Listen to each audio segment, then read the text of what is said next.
Hey guys, Greg Christensen here, Grandview Livestock. Hey, just gonna show you our feeding system again.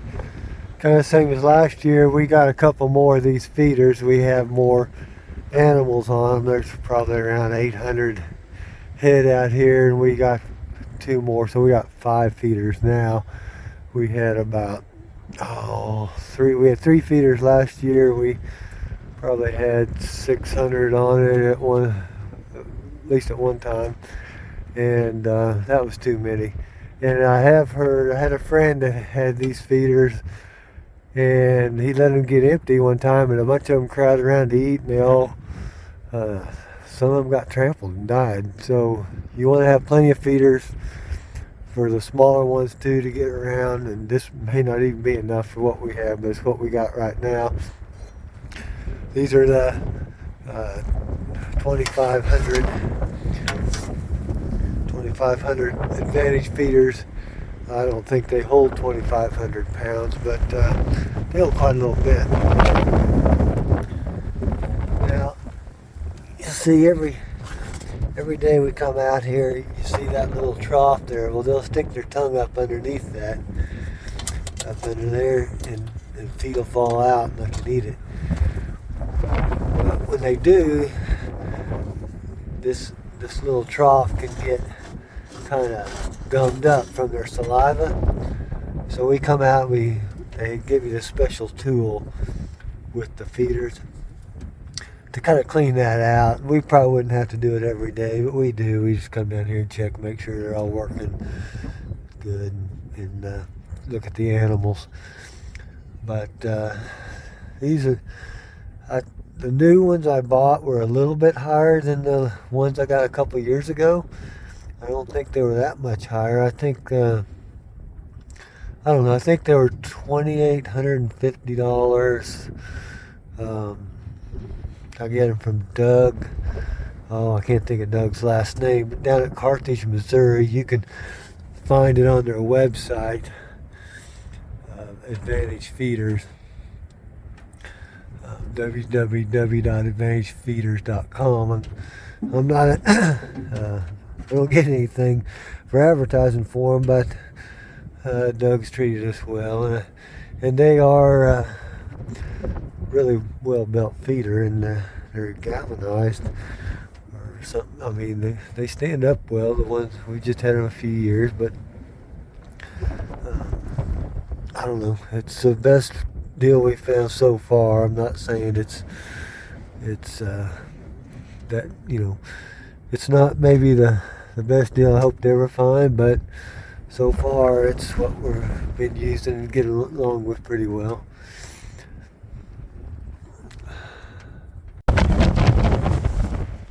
So we're putting this mix in there. It's DDG and a couple other pellets. About a 16% mix. It's got some cottonseed hulls in it. It's higher in fiber. They don't overeat on it too easily. I'm not saying they couldn't, but we haven't had any problem with that. There's some corn in it. I think it was about $375 delivered in the bulk, and they put it in a gravity wagon that we have, and we pull it out here with a tractor, and then let it we put the bucket of the tractor underneath the door, fill the bucket, dump it in the feeder. That's how we're handling this feed this time. So it's not too bad.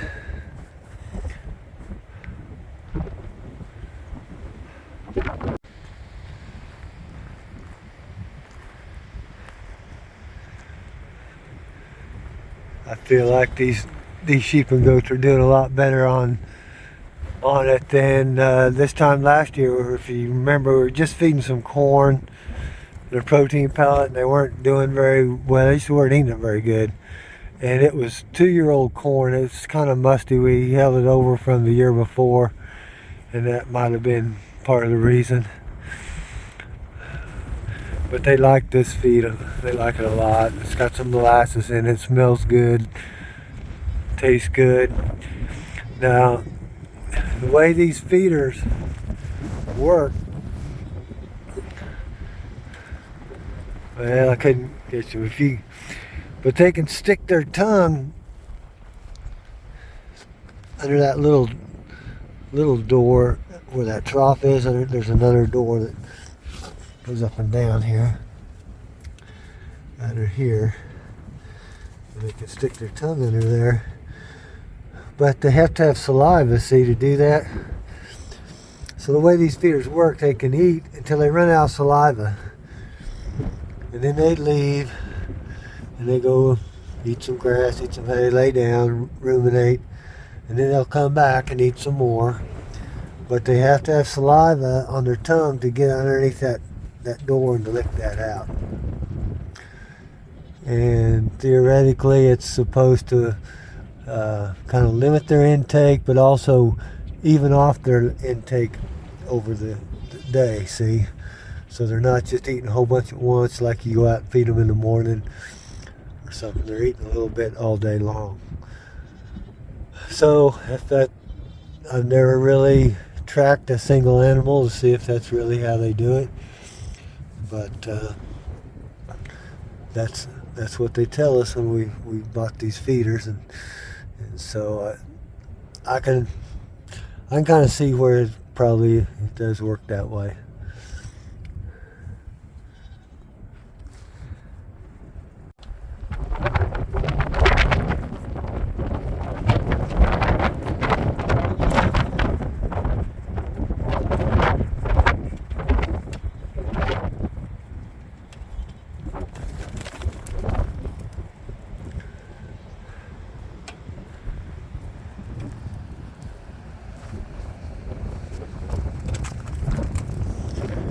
Well, I was trying to catch one eating there, but I have walked up behind them and watched them, and they do kind of lick that out from under that door, just like they're supposed to.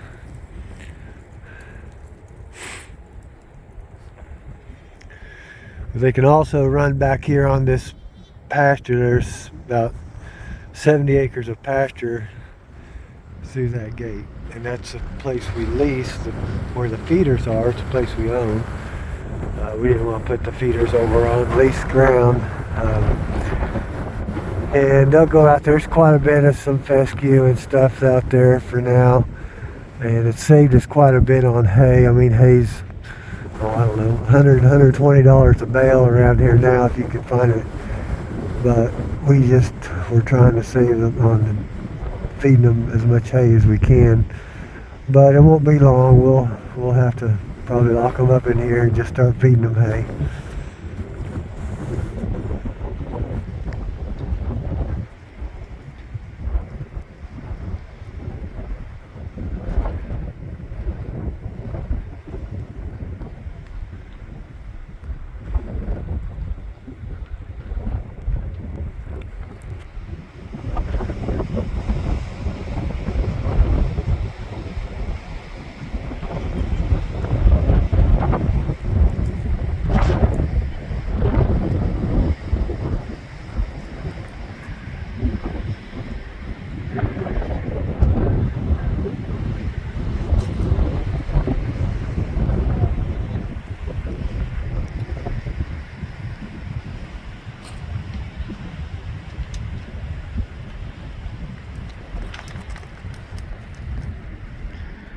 Well, they're just not going to let me get a picture of them.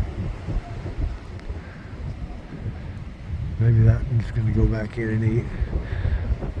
Yep.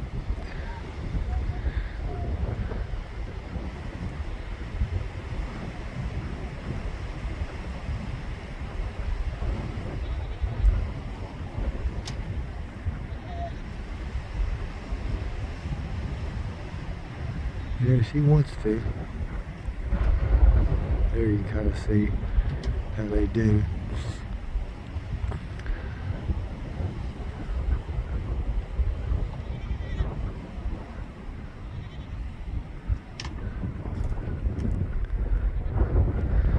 So I guess when they run out of saliva and they can't lick that anymore, then they walk off, go lay down.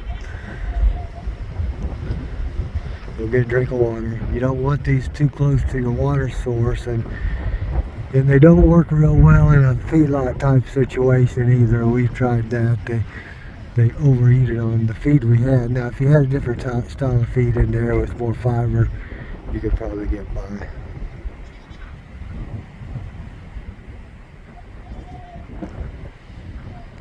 But you don't want them too close to the water source. They'll just go back and forth, and they probably could overeat on the right kind of feed or the wrong kind of feed, however you want to say that. So hey, I'm gonna get back in the pickup. It's kind of a cold, windy day here. So that's our feeding system again this year. For the this will be the third year in a row we've used these feeders, and like I said, it's the best thing we found so far.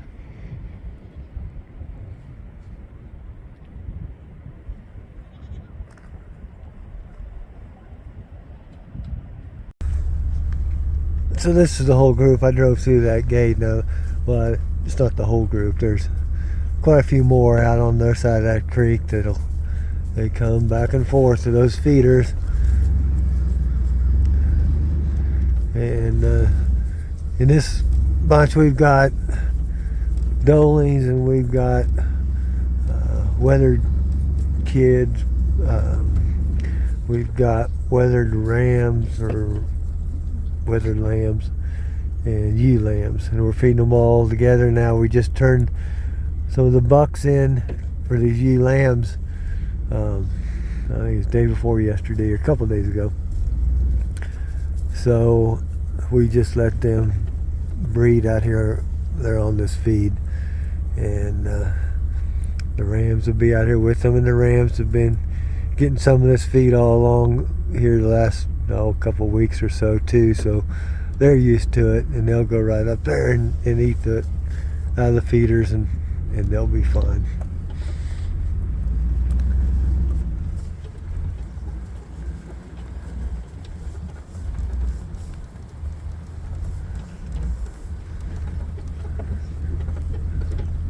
So these are just some of them that probably went up there and ate, and they're just ran out of saliva maybe.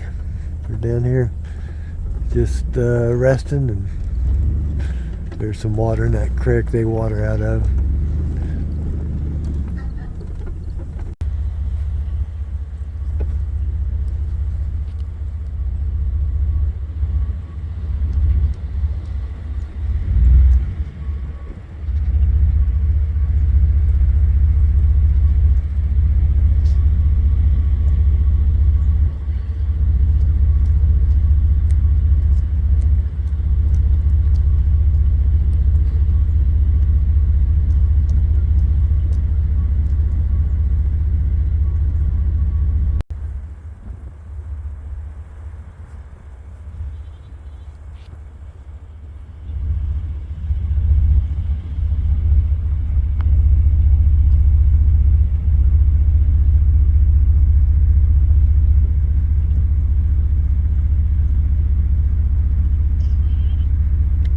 So I guess this is why you want to have plenty of feeders out for them, because, well, when they come to eat, you know how sheep and goats are, they all come at once.